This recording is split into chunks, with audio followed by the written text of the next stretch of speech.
Hi, this is Margaret Maloney, and welcome to the Death Dhamma podcast. Together we will consider life, death, and impermanence. Because in between birth and death, we lose things. Not just our glasses and our keys. We lose identities, relationships, ideas, and more. But what we can gain right now is facing this together, and we will gain freedom, peace, and progress on our path. Hi, everyone. Today, I am excited to share with you that we are going to talk with, or I'm going to talk with, and you will be listening later, to Jim Ringel, who is a very successful author who has written about someone who solves crime. And this detective is a Tibetan Lama. And so it is a really amazing way to work Buddhism into fiction and throughout the stories to learn some of the important pieces of Buddhism. Whether you're a Tibetan Buddhist or not, there are going to be pieces that are going to resonate with you. And on that note, I would love to introduce Jim and let him speak to us a little bit about himself and his background. So Jim, take it away. Well, thank you, Margaret. I appreciate that. My name is Jim Ringel, and I'm the author of the Lama Rinzen mystery series. These are, I like to call it a Buddhist mystery wrapped inside a crime mystery. So they're typically, the Lama is reborn into one of the six Buddhist realms, the hell realm or the hungry ghost realm, the human realm, the animal realm, warring Titan realm, or the God realm. And in that realm, he's really there, or she is really there, because the Lama could be reborn as either a male or a female in any given book. And the Lama is there to learn the lesson of that realm to help them advance along their path toward enlightenment. And in learning that lesson, typically encounters a crime that needs to be understood and solved. And that sort of helps along the path, but oftentimes the crime results in the Lama's death, which then allows the Lama to be reborn into the next book and into the next realm. So Jim, we've got Lama Rinzen solving these crimes, being reborn, and each part of his adventure, each book begins with him or her, right? Being reborn. What shapes his rebirth, and why is this important? Yeah, okay. Great question. First of all, how I understand rebirth as sort of like every moment is really the rebirth of the preceding moment. If we look at our lives, in a very microcosmic way, every moment that occurs is really just a rebirth of what had occurred just before. And so every moment is really a reflection of the previous moment. Well, in that way, I really think about each lifetime that the Lama is reborn is a reflection of the previous lifetime. And we talked a little bit about how in the novels, the Lama is in the realm and reborn to learn a lesson.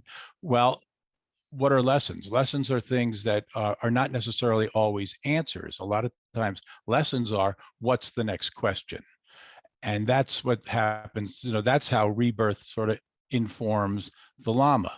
He's been through a previous life, or she's been through a previous life, and has encountered this mystery, and then understood that mystery, but not in a rational way, in an experiential way that then leads to what's the next question, what into the next realm that needs to go on. So the way I see it is that really the Lama's rebirths are all a continuation of what's the question that he needs to know or she needs to know in this particular lifetime in order to move on. I've noticed something. So everyone, I'm currently reading 49 Buddhas, which I highly recommend. And I notice that in some scenes, if you will, and in this version, he is a man, so I'm saying he, that when he arrives at a scene or someplace new, that he has this inner dialogue that is kind of like, what to notice here? What should I be noticing here? And it's almost like he's asking and reminding himself that. And that seems like that is reflective of what you were just saying. Is that fair for me to say it that way? That is fair. That is fair. And it's also because I'm really trying to do sort of a riff or a takeoff on detective fiction. It's Mm-hmm. also what really happens in a lot of classic detective fiction. Mm-hmm. Like you think of the Raymond Chandler novels, and the detective will show up on the scene and start observing things that are on the scene and making sort of a mental list. What's interesting in a detective novel is that the detective is observing and seeing what's there, but always by casting his own or her own viewpoint of the world. Okay, Mm-hmm. their own culture, their own understanding of how things should be, their own morality, their code, really. And that's Okay. the things that they choose to select. Well, I'm doing the same thing with Lama Rinzen, and one of the lessons the Lama always needs to be learning is don't overlay ego atop of everything that you see, but try to see a thing as it truly exists. That, I Okay. think, is the core message of Buddhism and a lot of my practice. See what it really exists. I see that message in your writing, and I'm appreciative of it because I absolutely, there are times in my life every day when I can remind myself of that message. And so I Right. appreciate that. Now, there's something else I noticed as well, too. So while we're talking about rebirth and reincarnation, so I spend more time in Theravada Buddhism, and I only bring that up because there are differences, right, across our traditions Yes. in terms of how we think of rebirth or reincarnation. For example, in Theravada, we may be more likely to say rebirth. What I noticed, I think, and I'm looking to your expertise here, is that in this book, the book I'm reading, 49 Buddhas, when we are introduced to him and he is new in this life, I think that's where we're meeting him at the beginning of the book. He's a fully formed grown adult.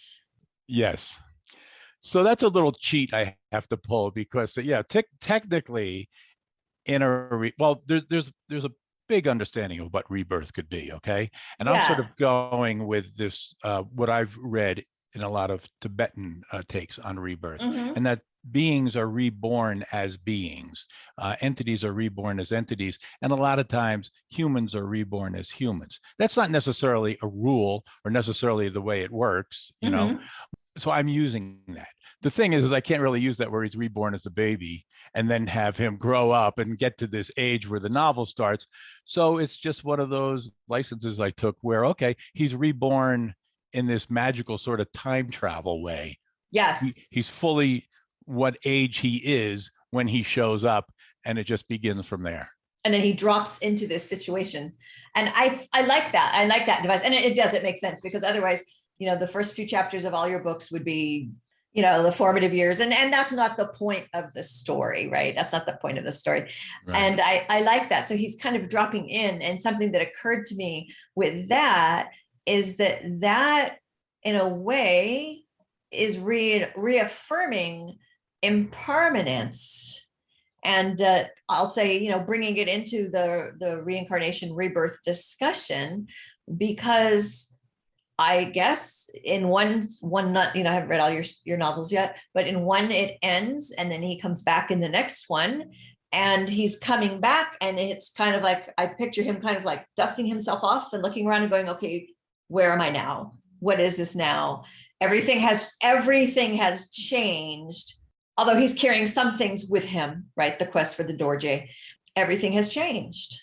Yes, exactly. And that's I love your point on that, because that is what I'm trying to do. He walks into an environment, or he is reborn into an environment, and in the second book she is reborn into an environment Mm-hmm. that is unfamiliar, and as a detective walks into a crime scene that is unfamiliar, and yet you can't start applying all the things you've learned from other crime scenes that you've been to onto this particular one, because you might not be seeing it as it is. Well, the Lama being reborn into a brand new world, one that he or she's not familiar with, is that same challenge. And it goes to your point of what you're talking about with impermanence. But let me kind of go around to it this way. When you have that kind of mind where you walk in questioning everything, when you aren't seeing it as how you presuppose you should see it, when you're not Mm-hmm. trying to take the thing you're looking at or the thing you're listening to and put it into a box that you've already memorized. Oh, okay, I've seen this thing before. Let me put it into this box and then understand it within the confines of that box. It's more like that's the open mind that we're looking for. And it's always changing. It's impermanent, because the situation that you're reborn into, it's new. And every moment is a new moment. You know, as we were saying earlier, every rebirth is a new birth. And at the same time, you know, I think what makes it new is that we don't understand rebirth rationally. It can't really be explained, you know, logically in your mind. Here's the way it works. You're reborn as a baby. Or, you know, Thich Nhat Hanh talks about rebirth in a much broader way. You know, we're an energy flow, and we're reborn as an energy. And so we may die and be buried and be the energy that then feeds the flowers that are growing out of that soil. And that's our rebirth in those flowers. And then, you know, a bee comes along and takes some pollen out of that flowers. And then we are now that bee, you know, now we're part of the hive. Right. And we're not this entity. We're not this like one thing, because we're really not one thing. We're an energy flow. So I think it kind of opens up to that mystery too. I like that. Yeah, I like that. And do you think some of this is what our Zen friends, others too, but some of what you're alluding to could be what our Zen friends might call beginner's mind, coming to something with beginner's mind? Exactly. Okay. Right. And beginner's mind being that mind that is completely open.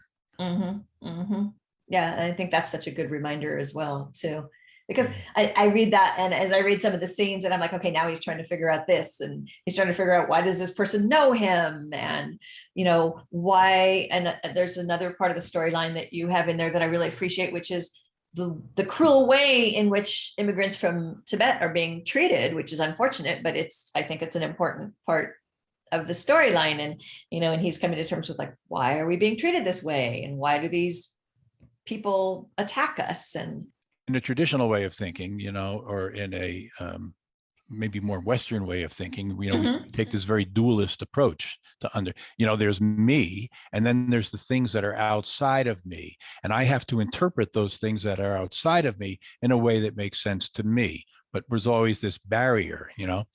And what I was trying to do with the Tibetan community that exists is, you know, use that as sort of like a motif for, this is the way we perceive the other. You know, the other could be any other, you know, it could be, you know, what we think about farming if we're not a farmer. You know, it could be anything other, you know, and that's what I'm trying to do with that community. It sure is. It sure is. We sure, as human beings, I really feel like that is something that if we don't really work on it, we really do. If you are different than me, then you are other. That's a difficult thing. Now, you've already alluded to this, but there are times when he is male and there are times that he is female. And maybe you would like to share with us a little bit about why. Well, from a very relative point of view, he's male or female based upon the storyline that I'm envisioning. Okay. And so, for instance, in this next storyline, the novel Hidden Buddha, which is the second in the series, she needs to be female just because of things that are happening to her. It couldn't happen to a man, you know, and the things that she's trying to resolve about what is it that she's not remembering. Well, these are specifically female issues. Okay. And so, and also, again, impermanence, you know, I mean, even in my life, I mean, there's moments when I'm very male or masculine, but there's moments too where you learn, you know, I learn, no, take a more feminine approach to understanding this thing that is in front of me now, you know. Maybe that's oversimplifying it, but I mean, I think we have to kind of see ourselves as different things, because again, going back to Thich Nhat Hanh, we're really an energy flow. And I mean, that's really in support of how so many people now are able to come out and talk about fluidity, right? And that's a thing that I'm sure that people around me who were growing up at the same time I did had some similar thoughts or experiences, but it wasn't discussed. It wasn't something that was a thing that could be discussed. And so I think that this helps with that. Yeah, I think so. And you know, I did not have any, first of all, I didn't, when I first started working on this series, fluidity was not as much spoken about, as it is now. Okay. Right. So it wasn't like that was informing how I wanted to approach this. Mhm. I really was coming to me from the stories. The story that I have sort of envisioned and I'm working on now for the third book, The Animal Realm, Lama Rinzen will again be a female, because I see the experience as a particularly female experience. Mhm. Okay. But Mhm. yes, you're right. I mean, we're all a little bit of everything, I think. We're not Sure. a thing. We are, whatever the energy is that we are at the moment. And that energy's changed a lot by what's around us. And what about form? I think this may segue to this question. Let's see. In a hidden Buddha, you begin form is emptiness, emptiness is form. Will you tell us about that? Yeah, well, that right. And this is sort of a focus, and this is sort of the deepening in my meditation that I'm trying to understand. Okay, because I think at the core of it is the idea of emptiness. Okay. Mm-hmm. Okay. So form is emptiness and emptiness is form.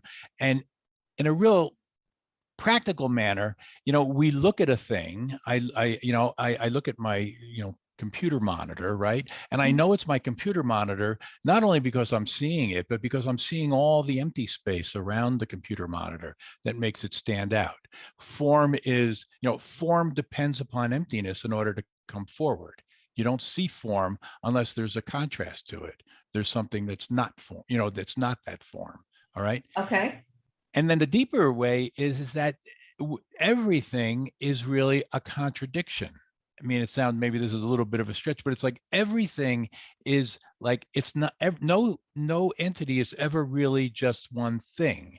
It's a mix of so much more. It's a mix of so much more that what's around it. So that if you look at a thing long enough, you can see, here's its shape, here's its form. I can listen to music and I can Mm-hmm. hear, okay, there are the notes, but I'm also listening to the space between the notes and listening to the sound that isn't sound. And that's what makes the music. So things are entities again are an energy flow, and that energy flow is a mix of things that are seemingly opposite to one Mm-hmm. another, but are really one and really creating a oneness.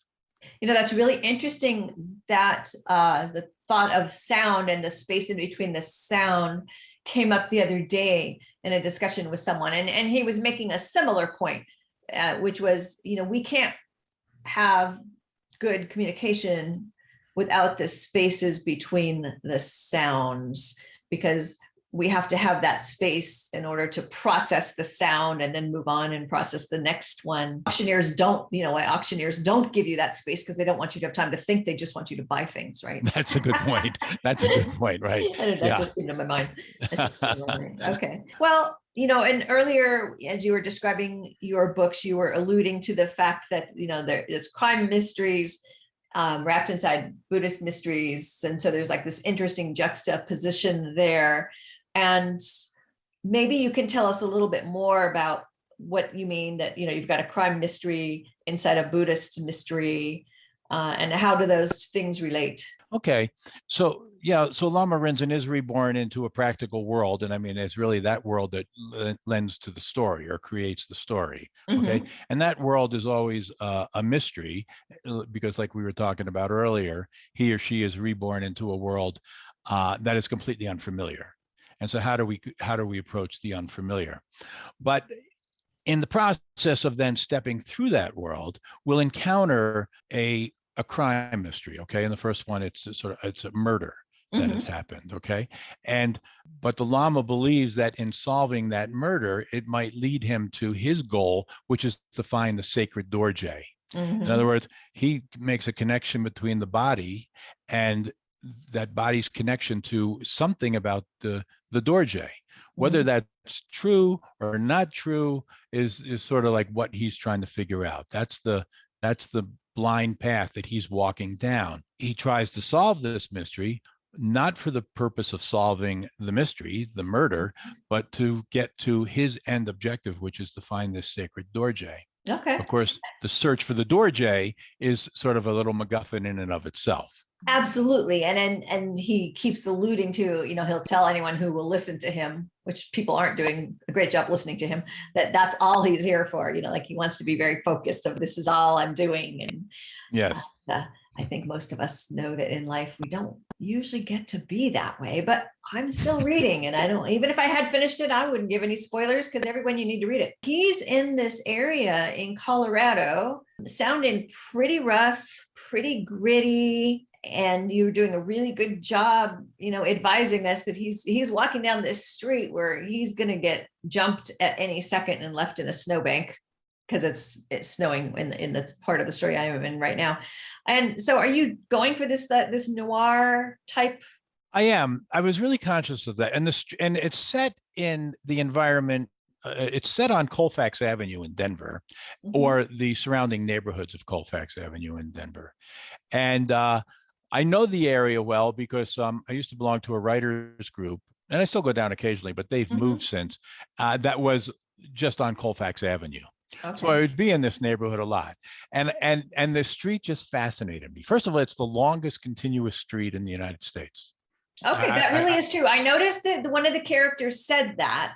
And then I noticed, as I recall, one of the characters who said that was someone who immigrated. So I didn't know if that was just, alluding to the fact that we have these giant long streets, or if that was in fact, so that is really how it is. That's very interesting. Yeah, I think that's it. And the other thing about Colfax Avenue is that it's a total mix, meaning that there's high-end, nice restaurants, and there's little dive bars. Okay. There is the Catholic Cathedral, and right down the street is a strip club porno parlor. And it's all just a big urban mix. And right. And the city of Denver, to its credit, has made a conscious effort. When they do revitalization, they want to leave the pawn shops and they want to leave the things that cater to the people in the area at the same time that they, allow for other future development. So it's just a fascinatingly interesting strip avenue. Okay. And it certainly reads that way. And so here we've got, I'll say, the real world as we perceive it to be the real world. And we've got the Buddhist world. And so we've got Denver and Colfax. And then we've also got the Buddhist realms. And it seems like, he's definitely talking about I'm back in hell, and people who recognize him say, oh, sorry to see you back in hell. So we've got these realms. Can you tell us about the realms and what are they? How should we envision the realms? Oh, sure. Yeah. Because I think they're really an interesting backdrop. So each of the realms really stands for or is about a different lesson. Okay. And I'll talk about it in a real gross way because I kind of then try to dig into it, how to make that lesson a little deeper. But the hell realm is really a realm of dealing with your own anger and your own frustration and ignorance of what's around you. Fear is really the thing that most represents the hell realm. You're existing in fear and lashing out. All right. I didn't try to make this too much about just an angry individual. So I was just trying to make it like the things that he could not understand that were happening around him. The hungry ghost realm is more of realm of need and want. Okay. I'm not full. I'm not respected enough. I'm not seen as who I am. I need more, The animal realm is a realm of survival, instinct. I need, my existence, my continuous existence is what's most important. The human realm then is where, those first three are really kind of considered the lower realms. And then we go into the human realm, which is the first of the higher realms. And that's passion. Passion is the thing that guides me. Love, hate, the contradiction of these things, that is really my guiding principle. And then there's the warring Titan realm, which is really ruled by jealousy. And then the God realm, which is the realm of, I live in such an existence that it's very hard for me to relate to anybody else. And so I make judgments that are completely disassociated from anyone else or anything else around me. I feel like we have a little blend with that with the human realm sometimes. I'm sorry. Yes. Well, true. And it's really like strict, okay, this is what it is. And, it's not really like one lifetime is about one realm in the way you read about it. I mean, we could exist or experience all 6 realms in a given day. You know what I mean? And these are the things I that we, do. Unfortunately, yes, I do know what you mean. you're right, right. So Oh, there's just okay. kind of like a mythological approach that I'm trying to take. And that's where I'm really trying to mix, I am taking a noir approach, kind of gritty, Hmm. but I'm also trying to make it a little magical realism, you know, magical realism be where a world that's kind of set or a story that's set in a real world, but then mixed with things that are going on in that real world that aren't really very realistic, but they are part of the magic of everyday living if you pay attention to them. Oh, absolutely. Well, obviously, you spend a lot of time with this and you studied it, and so it just makes me curious. Like, when did you first get interested in Buddhism? Early on, so I grew up Catholic, and my Catholic experience was actually, I have to say, a very positive experience. It was very mind expanding. Hmm. I studied with Benedictine monks and then Franciscan friars, and they were very much all about questioning and learning and expanding. And it was in those high school, college years that I first started reading Thomas Merton, Okay. who was a Trappist monk, but he was very influenced and very much into Buddhism, and looked at different ways that Buddhism related to Catholicism and Catholicism to Buddhism, and really what the common denominator is they're spiritual paths. Okay. And if you just look at it as a spiritual path and not the institutions around either one, you really see there is a commonality there. Very different though too. I'm not Hmm. trying to say one is the other. And then so that's when I first got interested, but I was pretty devout Catholic for a long time. And then I moved here to Boulder, Colorado, and this is about 30 years ago. And Hmm. I started going to sitting meditations with small groups and then larger groups here. And there's a pretty active Buddhist community, and that's how I started studying Buddhism, and Okay. that's how I really kind of moved into it. I'm just curious, when you wrote your first book, were you at all nervous for any of your Buddhist teachers to know about it or see it or read it? No, no, because I think it's a path where it leads to open mind. Yes, You know, definitely. and not everything is exact. It's so it's not dogma. Buddhism is not a very dogmatic belief system. Hmm. It's not Hmm. like, oh, you have to think this or you're violating the rules kind of thing. So no, I wasn't, and the number of them came back and said that they enjoyed it. That's So beautiful. That yeah. is so great. I'm in the process now of publishing the second book, which is turning into a longer process than what I thought. I thought I was going to Okay. have Hidden Buddha out in September, but just the way it's kind of backed up a little bit, it's probably going to be more like February that I'm going to have that out. But that Mhm. book is Hidden Buddha, Lama Rinzen in the Hungry Ghost Realm. It takes Ah. place in a haunted hospital on the eastern plains of Colorado. Ooh, that sounds really interesting. Thank you Thank you. so much. That's beautiful. It's lovely to meet you. And I truly am really enjoying 49 Buddhists. And I'm looking forward to Hidden Buddha also. And thanks a lot for your time and take care. All right. Thanks, Margaret. Thanks. You take Okay. care. Bye bye. Bye. You've been listening to the Death Dhamma podcast with your host, Margaret Maloney. Thank you so much for being here. Come find me on margaretmaloney.com, margaretmeloni.com. And until we meet again, may you be well, may you be happy, may you be at ease, and may you be free from suffering. Bye for now.